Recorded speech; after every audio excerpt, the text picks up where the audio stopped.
Welcome to Real Vision's Trade Ideas. Today we're sitting down with Peter Boockvar, CIO of Bleakley Advisory Group. Thanks so much for joining us. Great to be here, Justine. Thanks. And so now we're ending 2018, so let's take stock of some of the trades that you've made for the year, get some updates.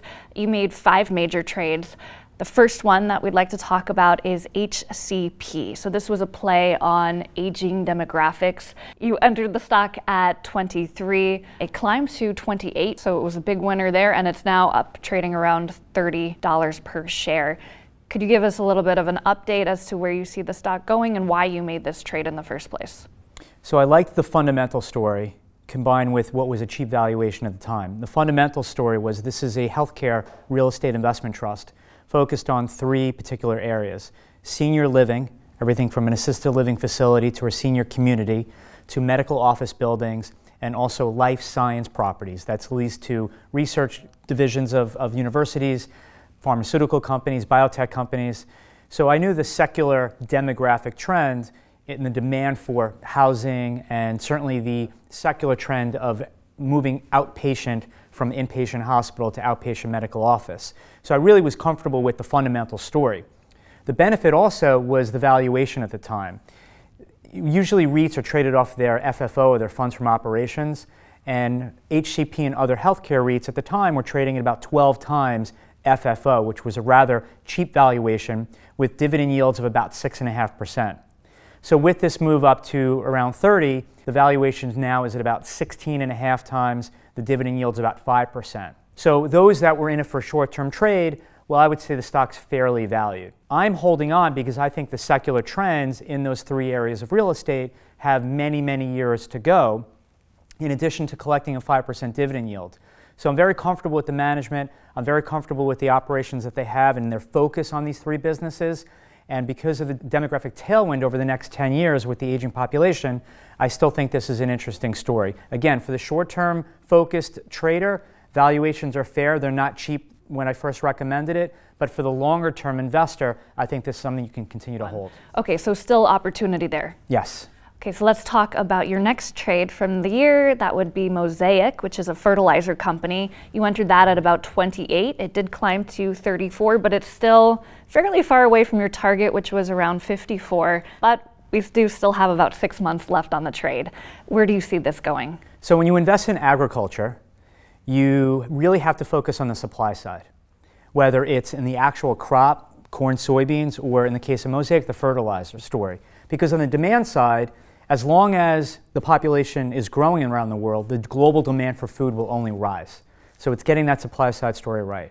And I felt that when I recommended Mosaic, them and Nutrien, another fertilizer producer, and others in the industry were getting the supply story together. They were controlling the expansion of their mines, they were closing some mines, and that the supply-demand imbalance in phosphate, in potash, and nitrogen, which is the main fertilizers that they produce, particularly Mosaic, that we were setting up for a more equilibrium pricing in terms of these raw materials that they produce. What happened was we had this big sharp decline in soybean prices on the Trump and China spat, but it didn't really take away from the fact that the supply-demand imbalance in fertilizers, particularly phosphate and potash from Mosaic, was really coming into balance. And I think that's why the stock has lifted.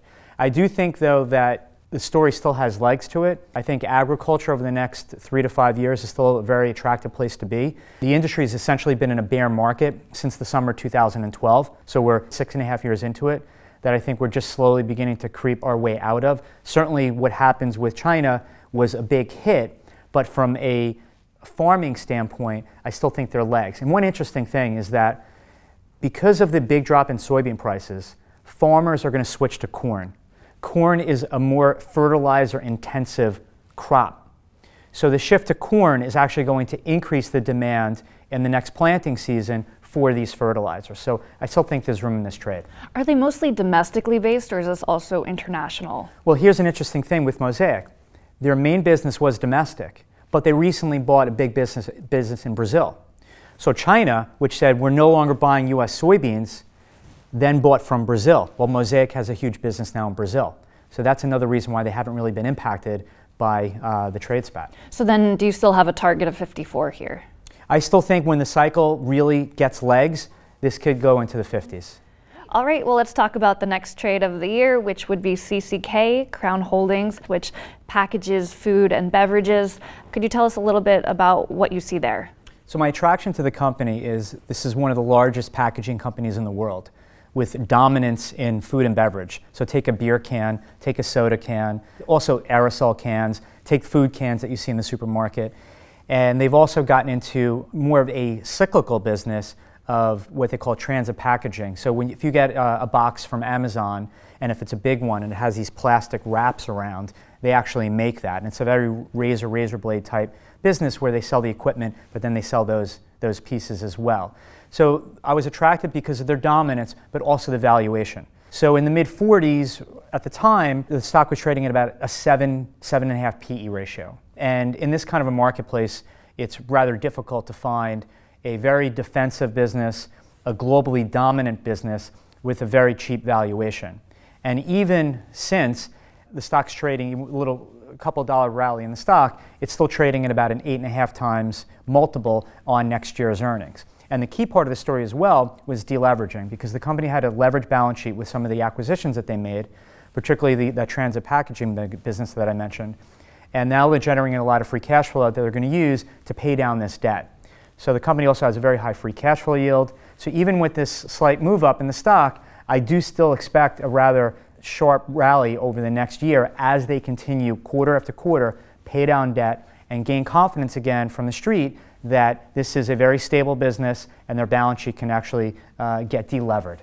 You had a target of around 70. Is that still a target you have? It is, and 70 is about a 13 multiple on next year's earnings. And people can say, well, who knows what's going to happen with next year's earnings, because the economy is obviously uncertain with the slowing that's going on. But food and beverage, as long as people are eating and drinking, chances are that that business is going to be rather stable. The cyclical business that they bought is still a very small piece of their business. So I still expect, even with a global economic slowdown, there is a consistency and a defensibility and non-cyclicality to that business that they'll still be able to generate a lot of free cash flow and use that to pay down debt. All right, let's move on to your final two trades of the year, both focused on bonds. First one was about European and Japanese bonds. Specifically, you were bearish on them, and you came to talk to us about that in late July. So could you talk about that a little bit? So the catalyst for that idea was the Bank of Japan was widening their yield curve control, which is their way of saying that from a maturity of basically overnight to 10 years, instead of having and allowing a 10 basis point range on that 10-year versus that short end, we'll widen that to 20 basis points. So we started to see a sell-off in Japanese bonds. It was a sign that the Bank of Japan was trying to take a step back from their extraordinary easing. They've already cut QE in half. They've already sold the purchases of ETFs. And that this was a way to give some yield curve to the banking system that has been so damaged in terms of profitability because of basically no yield curve.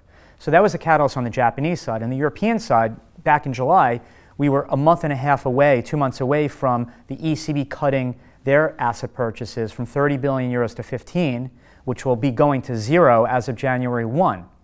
And I felt that that boot on the neck of interest rates in Europe was going to get relieved. Now, we saw pretty much a hissy fit in the Italian bond market, and that started in May, calmed down a little bit, but then really picked up steam again. And I think that that is sort of a canary in the European bond market coal mine, that when the ECB is done with QE, now granted they are still doing reinvestments, but their dominance in the market is going to be much reduced. And the microscopic yields that we see throughout Europe, I think are really dangerous for those that buy these bonds. Back then, I think, I'm not exactly sure, but the German 10-year yield was probably 35 to 40 basis points. Now it's down to 22. So you still have to scratch your head like, wow, they've even fallen further. But I think the lack of support from the ECB and the BOJ, I think, is going to make these bonds dangerous. Now, the global economy has slowed down.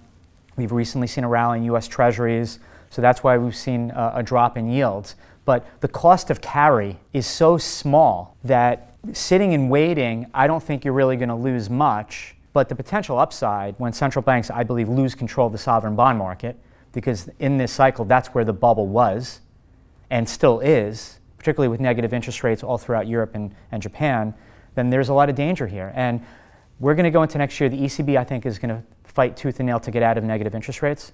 I think it'll be really difficult for them to be successful at that, but they're going to try. And to me, that's going to create even more potential damage on the short end of the curve in many of these European bond markets, particularly Germany, where there's negative yields going out, I think, to 6 or 7 years. And you were using a Vanguard International ETF to trade this, correct? Yeah, I felt it was an easy way for the average viewer to try to trade this idea because a big chunk of that ETF is in Japanese and European bonds. So you can capture in this ETF any dislocations in those areas of the bond market. And it's something that you would consider holding on to? Yes, I would. I mean, it's been a loser the last couple of weeks with this rally in global bonds on this global growth scare, particularly with China and Europe and so on. But I do think that with the German 10-year at 22 basis points and the ECB pulling back, that your risk reward is rather favorable. Do you have a target here? In the BND, it's like watching paint dry. It's not that exciting. So to me, it's more of a good hedge. It can be a lower risk hedge. But I still think, low 50s is where this thing can eventually go. And the other part of your bond bet was on emerging markets. So you were bullish on emerging markets. You came on in September to talk about that. Could you tell us a little bit about what's happened since? So I started to get attracted to the idea after the bombing out of a lot of these emerging markets, with the blowout in currencies in Turkey and Argentina and Brazil before the election, and this particular ETF measuring local currency bonds with a lot of these countries had fallen a bunch. Currencies have gotten crushed, but I felt like maybe this is an opportunity that a lot of the selling was far along and there really wasn't that much left. And I think the story has actually improved in the sense that a lot of these currencies have bounced. Brazil got the election result that they were hoping for. You take Indonesia, which is a big part of that ETF also, they've been raising interest rates. So I think while none of these countries are in the clear, I think we've gotten some good responses from their central banks. Argentina raised interest rates to 60%. Even the Turkish central bank raised interest rates. And I think people realizing that a lot of these emerging markets, while they do a lot of dollar-denominated debt, which is what people are worried about, they also have a lot of dollar reserves. And that the dollar-denominated debt problem is really on the corporate side. That's why I specifically picked EMLC, because that's a sovereign ETF, so I don't have to worry about the corporate situation. This is a sovereign level ETF, which is going to be, I think, a good help for this, is that if the Fed is really one more hike and possibly done, which is what the bond market is beginning to really price in, as we're pricing in a December hike, but a third of a chance of another one next year, is that you can get further strength in a lot of these emerging currencies. And I continue to be worried about the dollar, and I acknowledge the reasons why of the bull case and the demand for dollars and so on. But I think when the Fed is done raising interest rates and the debts and deficits that we have created here, that the dollar potentially is going to be in serious trouble next year, which would be a boost to emerging markets, particularly sovereign bonds that are denominated in local currencies. And then, of course, the oil market plunge has also supported a lot of emerging market currencies as well. Right, so you take India, for example, which is a big importer, and some others. Now, it'll hurt Brazil and some of the commodity producers, but there are some definite beneficiaries in these emerging markets, particularly India, on that drop in oil. All right, so you are sticking by all your trades for 2018, going into 2019. Yes, but I want to emphasize, at least in the HCP, those that are looking more with short-term time horizon, the stock had a quicker move than I necessarily thought it would, but at least it had a nice move. So just long-term, I like it. Short-term, you can always take money off the table. Great. Peter Boockvar, thanks for bringing us so many great trade ideas in 2018. Thanks. It was great to be here, and it was a challenging year. Unfortunately, I think next year can be even more challenging, but I'll do the best I can. Well, look out for more exciting trade ideas. Thanks. So Peter revisited his trades from 2018. In May, he suggested buying HCP at 23 with a price target of 28. The trade was a winner, and although it's now fully priced, Peter still recommends holding on to a core position. His next trade in May was Mosaic. He bought ticker symbol MOS at $27 with a price target of 54.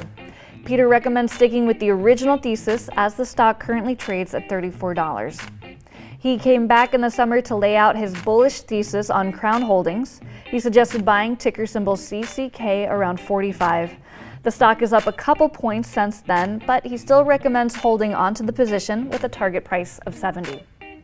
In the summer, Peter suggested going short European and Japanese government bonds. He likes shorting the Vanguard Total International Bond ETF, ticker symbol BNDX, at 54.50 with a price target of 50. Peter still recommends this ETF as it currently trades around 55. And finally, he went long the JP Morgan Emerging Market Local Currency Bond ETF, ticker symbol EMLC. Peter recommends holding on to this position as well. Just remember that these are all trade ideas and not investment advice. You should do your own research, consider your risk tolerance, and invest accordingly. For Real Vision, I'm Justine Underhill.